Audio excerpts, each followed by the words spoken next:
Shri CH Kunhambu, ബഹുമാനപ്പെട്ട ജലവിഭവ വകുപ്പ് മന്ത്രി. സർ, കാസർഗോഡ് ജില്ലയിലെ തീരപ്രദേശം അതിരൂക്ഷമായ കടലാക്രമണ ഭീഷണി നേരിടുകയാണ്.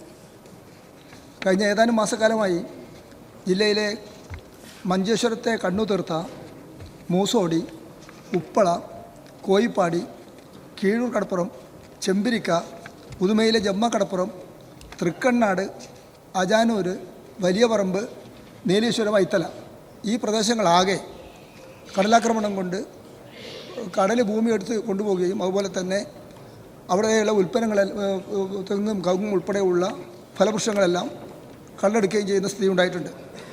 തീരപ്രദേശത്തെ ഭൂമി വലിയ തോതിൽ കടലെടുത്ത് കൊണ്ടുപോയിരിക്കുകയാണ്. വീടുകൾ തകരുന്നു, അതുപോലെ തന്നെ റോഡുകൾ തകരുന്നു. ആകെ വലിയ ഒരു ഭീതിയിലാണ് തീരദേശത്തെ ജനത കഴിയുന്നത്. തൃക്കണ്ണാടുണ്ടായ രൂക്ഷമായ കടലാക്രമണത്തിൽ KSTP റോഡ് തന്നെ, കാഞ്ഞങ്ങാട് കാസർഗോഡുള്ള KSTP റോഡ് തന്നെ തകർച്ചയുടെ വക്കിലേക്ക് എത്തിയിട്ടുണ്ട്. ഈ നിലയിൽ രൂക്ഷമായ കടലാക്രമണം നേരിടുന്ന കാസർഗോഡ് ജില്ലയിലെ ഈ പ്രശ്നത്തിന് ഒരു പരിഹാരം കാണുന്നതിന് വേണ്ടി ശാസ്ത്രീയമായ കടലാക്രമണ പ്രതിരോധ പ്രവർത്തനത്തിന് ആവശ്യമായ ഒരു പദ്ധതി ആവിഷ്കരിക്കണമെന്ന് ബഹുമാനപ്പെട്ട മന്ത്രി. ബഹുമാനപ്പെട്ട ജലവിഭവ വകുപ്പ് മന്ത്രി.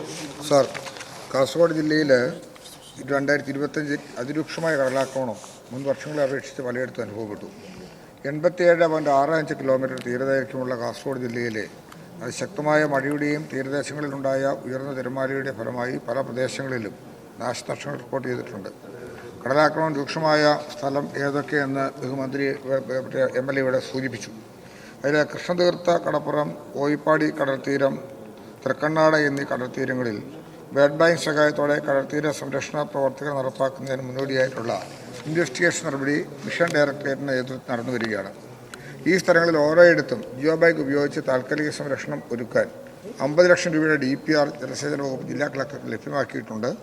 26-27 സാമ്പത്തിക വർഷ പദ്ധതിയിൽ 74.55 ലക്ഷം രൂപ 7,455 ലക്ഷം രൂപയുടെ പ്രപ്പോസൽ ഉൾപ്പെടുത്തുന്നതിനുള്ള നടപടി സ്വീകരിച്ചു വരുന്നു. മുസോടി കടപ്പുറം, മഞ്ചേശ്വരം മത്സ്യബന്ധന തുറമുഖത്തിൻ്റെ തെക്ക് ഭാഗത്ത് മുസോടി കടപ്പുറം മഞ്ചേശ്വരം ഹാർബർ നിർമ്മാണത്തെ തുടർന്ന് ഈ തീരത്തെ കടലാക്രമണം രൂക്ഷമായത്. ആയത് പരിഹരിക്കുന്നതിനായി ഹാർബർ എഞ്ചിനീയറിംഗ് വകുപ്പ് KIPP പദ്ധതിയിൽ ഉൾപ്പെടുത്തി 13 ക്രെയിനുകളും KDP പദ്ധതിയിൽ ഉൾപ്പെടുത്തി 6 ക്രെയിനുകളും 5 കിലോമീറ്റർ നീളം വരെയുള്ള കടൽ തീരത്ത് നിർമ്മിച്ചിട്ടുണ്ട്. കാലവർഷം ശക്തമാകുമ്പോൾ ഇടയ്ക്കിടെയുണ്ടാകുന്ന ന്യൂനമർദ്ദങ്ങളുടെ പ്രഭാവം മൂലം ഉണ്ടാകുന്ന ശക്തമായ തിരമാലകൾ കടലിലേക്ക് അടിച്ചു കയറി തീരശോഷണം ഉണ്ടാകുന്നു. ഞാൻ വിശദമായ മറുപടി ടേബിൾ ചെയ്യാം.